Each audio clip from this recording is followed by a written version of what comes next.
prévoyez de visiter Chiang Mai dans le nord de la Thaïlande et désirez connaître les choses à faire dans la ville et les alentours, alors cette vidéo est pour vous.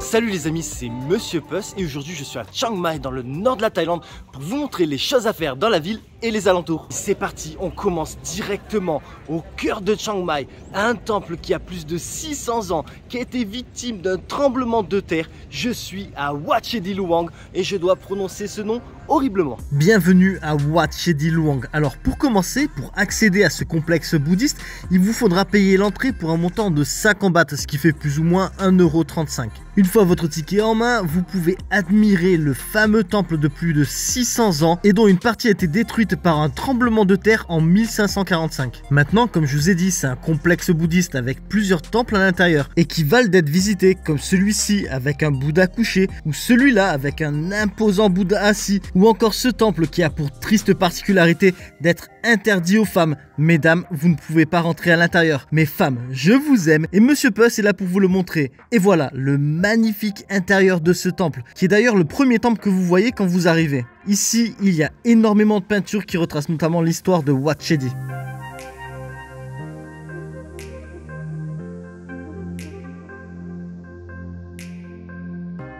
Deuxième temple incontournable dans le centre de Chiang Mai, c'est Wat Prasing. Ici, l'entrée est gratuite et le temple est ouvert à la visite de 9 h à 18 h quotidiennement. Ici, il y a plusieurs temples à visiter, encore une fois d'ailleurs. Et regardez ce qui se trouve à l'intérieur de celui-là. Je vous en avais déjà parlé dans une de mes précédentes vidéos, mais les nouvelles statues en Thaïlande ont l'air tellement réelles, c'est vraiment à s'y méprendre. J'appelle ça les statues 2.0. Enfin, si on vient ici, c'est surtout pour voir cette magnifique stupa dorée. Elle est vraiment de toute beauté.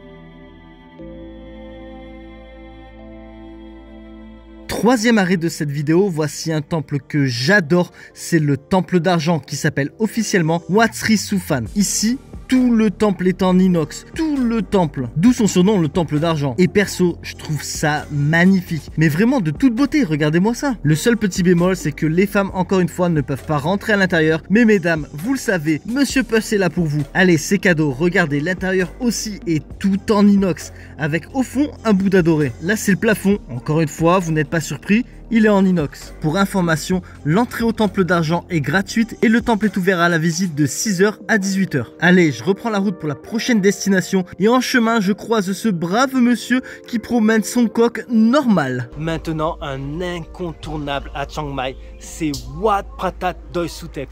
D'ici, tout d'abord, vous avez une magnifique vue sur Chiang Mai, donc on peut se rendre compte de la taille de la ville, sauf aujourd'hui parce que du côté du point de vue, il y a des nuages. De l'autre côté, il n'y en a pas.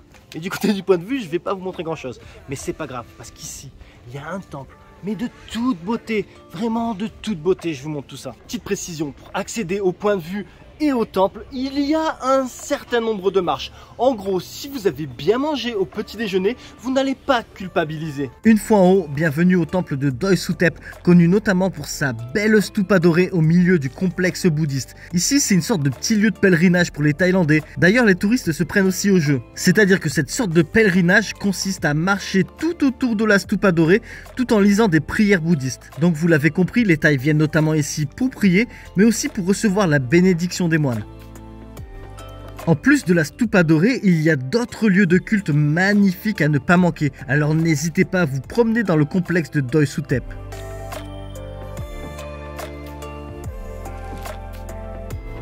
En redescendant, vous avez un petit renfoncement, un petit parking. Et de là, du coup, quand on est plus bas, on n'est plus la tête dans les nuages. Et on a un petit point de vue sur la ville. Franchement, comme ça, je peux vous montrer à quoi ressemble Chiang Mai vue de haut. Et voici donc Chiang Mai vue de haut.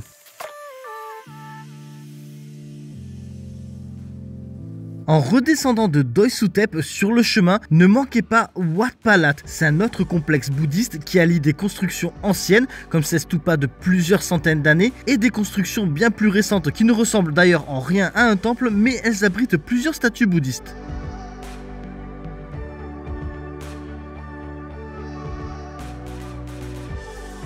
Allez, je fais un peu de route pour arriver à un endroit qui vaut vraiment le détour. Bon, les temples, je pense que ça suffira. Je vous ai montré les incontournables, à savoir qu'il y en a quand même plus de 1300 dans toute la province de Chiang Mai. Et donc, il est l'heure de passer à autre chose.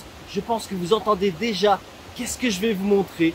Eh ben oui, c'est une cascade. C'est à mon goût la plus belle de la province. Elle s'appelle Naoya Waterfall. Alors pour venir ici, c'est assez long.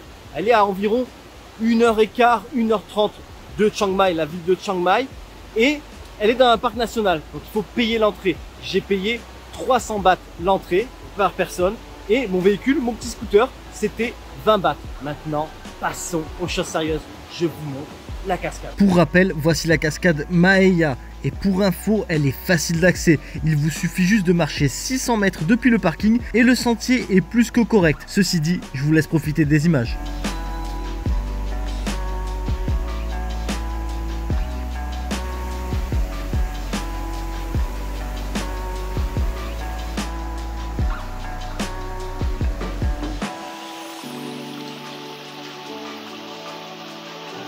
Les amis, deuxième cascade de cette vidéo. Débit d'eau, pas impressionnant, mais originalité 10 sur 10, je suis à la cascade de Boatong. Tout d'abord, voici le chemin pour accéder au pied de la cascade. Il y a pas mal de marches, mais vous allez voir que vous n'allez pas le regretter, car voici une cascade comme vous n'avez jamais vu auparavant. Ici, l'eau coule sur des rochers de couleur crème et arrondi. Et la raison derrière tout ça, c'est que l'eau de cette cascade est chargée en minéraux et notamment en calcaire, d'où cette couleur blanchâtre. Mais en plus de cette couleur, cette couche de calcaire offre une adhérence incomparable. Alors que les autres cascades sont généralement glissantes, celle-ci semble être antidérapante. Du coup, on peut remonter par la cascade. Pas besoin de remonter par les escaliers et franchement c'est trop cool. Prochaine destination, le parc national de Hob Khan. Et ici je vous emmène découvrir ce que cette rivière a sculpté. Allez, on y va. Déjà pour commencer, le sentier, franchement ça va, c'est pas de l'escalade non plus. Ensuite c'est trop beau, on longe la rivière et c'est magnifique. Enfin, sur le début on longe la rivière, c'est trop beau. Et ce qui est pas beau par contre, c'est que j'ai oublié ma bouteille d'eau. Mais ça c'est pas nouveau. Ah, quand c'est que ça va rentrer dans mon cerveau? Je l'ai laissé au scooter. Ah bah c'est sûr, le scooter il a besoin d'eau. Oh madonna. Ceci dit, voici ce que je vous emmène voir. C'est ce canyon que la rivière a sculpté. Je le trouve bien sympa et d'autant plus sympa qu'à certains endroits, vous avez des roches gris bleutées. C'est magnifique. Regardez-moi ça. Et là, ce puits rond creusé par Dame Nature. Mais c'est incroyable. On a commencé la randonnée. On est rapidement arrivé sur le premier canyon qui est de toute beauté. Ensuite, on a longé la rivière qui était beaucoup plus calme. Et maintenant, il y a une passerelle pour un deuxième canyon, en fait qui est le premier, parce qu'il est plus en amont. Et c'est top, parce qu'on a une super vue. Et comme ça, vous n'êtes pas obligé de faire le kakou comme moi, descendre dans le premier canyon. Ne le faites pas, hein, voilà. C'est dangereux, c'est pas recommandé. Alors je sais, Monsieur Puss, c'est toujours faites ce que je dis, faites pas ce que je fais. Mais voilà, moi je me permets un peu plus de risques que la normale. Sinon, voici la vue depuis la passerelle quand on regarde à pic et là quand on regarde de face. Je fais une petite aparté pour vous présenter deux hôtels dans lesquels je suis resté pendant mon séjour à Chiang Mai. Le premier, c'est Buri Sripping Riverside Resort.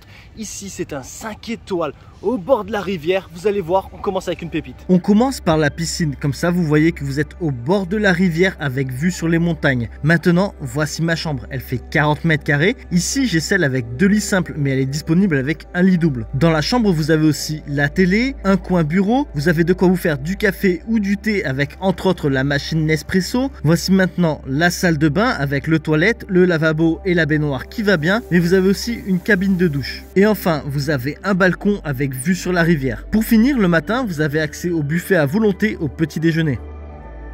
Le deuxième hôtel, il s'appelle Rendez-vous Classic House et il est bien plus abordable. Ici, c'était ma chambre avec le coin bureau, accessoirement table à maquillage. Vous avez de quoi vous faire du café ou du thé. Petit coup d'œil à la salle de bain et le petit balcon qui va bien. En plus de ça, quand vous séjournez à Rendez-vous Classic House, vous avez accès à la piscine et un petit déjeuner différent chaque jour.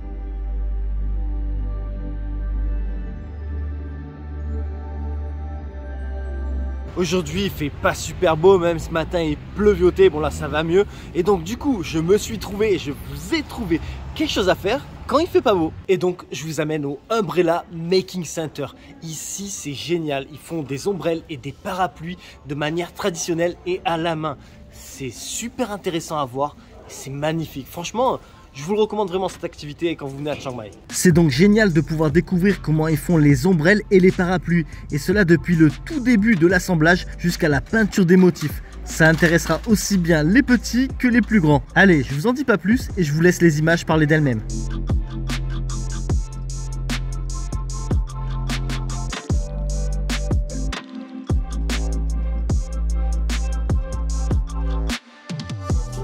Après, si vous désirez, il y a aussi une boutique et je pense que ça fera un bon souvenir.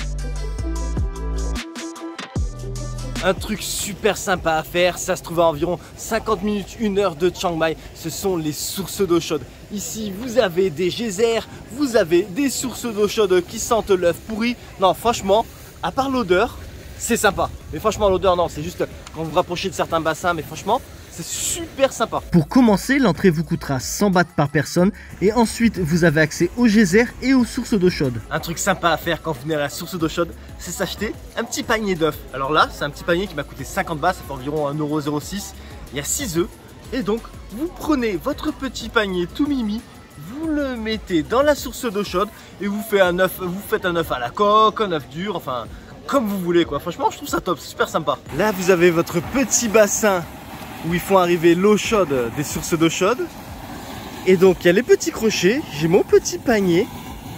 Et voilà, je mets mes œufs à cuire, je me suis brûlé le bout du doigt. Maintenant, j'attends une dizaine de minutes pour en faire des œufs durs. Bon, tout à l'heure, je me suis cramé le doigt, j'avais pas capté qu'il y avait des tiges pour prendre les œufs.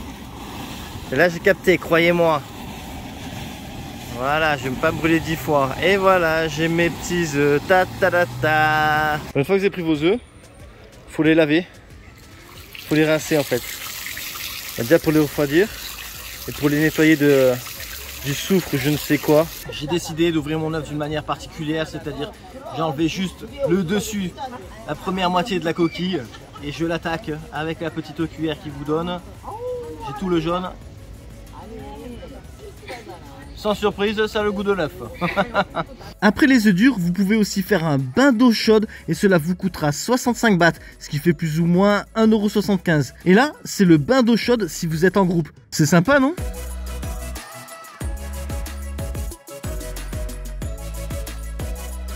Maintenant, à Chiang Mai, c'est un truc qui manque pas, ce sont des coffee shops. Et franchement, ils ont été inspirés, ils ont un niveau de créativité incroyable. N'hésitez pas à en faire 1, 2 ou 3 ou 4 ou 5 ou 10 000 comme vous voulez. Mais essayez-en. Franchement, super ambiance, des super cafés comme vous n'avez jamais vu nulle part ailleurs.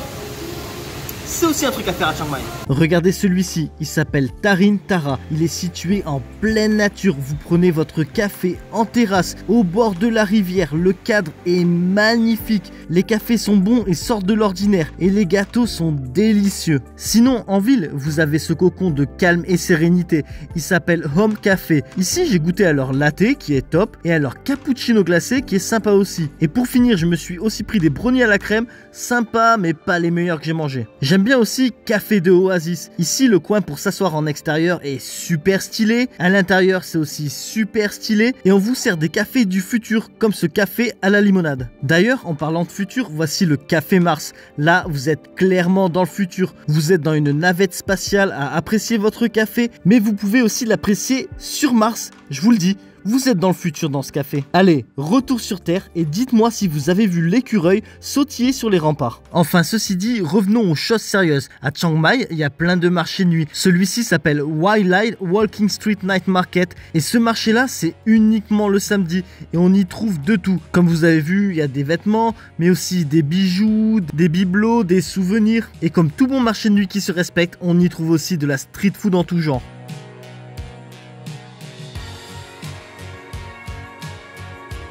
Comme vous le savez, j'adore les rooftops et donc dernier arrêt de cette vidéo, on monte au sommet du centre commercial qui s'appelle Maya pour aller au bar, un bar-restaurant qui s'appelle Mist Maya Chiang Mai. Voici Mist qui est certainement le meilleur rooftop bar de Chiang Mai. À la fois, c'est pas compliqué, il n'a pas beaucoup de compétition. Mais bon, ceci dit, vous pouvez avoir une table au rez-de-chaussée du rooftop ou à l'étage. Et perso, j'ai choisi l'étage. Ici, ce que j'adore, c'est qu'ils font des cocktails super stylés. Regardez celui-là, carrément, il y a un show quand ils font. C'est méga stylé. Et pour info, c'est un cocktail signature qui s'appelle Lamborghini. En plus du cocktail, j'ai goûté à leur saumon frit qui était pas mal. Par contre, je vais pas vous mentir, leur steak était bof bof, c'était du caoutchouc. La vue de nuit est aussi pas top, c'est simple, on voit juste les lumières des habitations. Par contre, en journée, vous pouvez venir ici au centre commercial Maya, vous montez au dernier étage et là se trouve une grande terrasse dont vous pouvez accéder gratuitement et avoir une vue bien plus sympa que de nuit. Et d'ailleurs, c'est un endroit sympa pour voir le coucher de soleil. Et voilà les amis, c'est la fin de cette vidéo. J'espère qu'elle vous sera utile pour votre prochain séjour à Chiang Mai en Thaïlande. Et ceci dit, les aventures en Thaïlande continuent, les aventures en Asie continuent. Donc si vous désirez ne rien manquer, n'hésitez pas à vous abonner. Et je vous dis donc à la prochaine sur ma chaîne La Bizette. Mouah.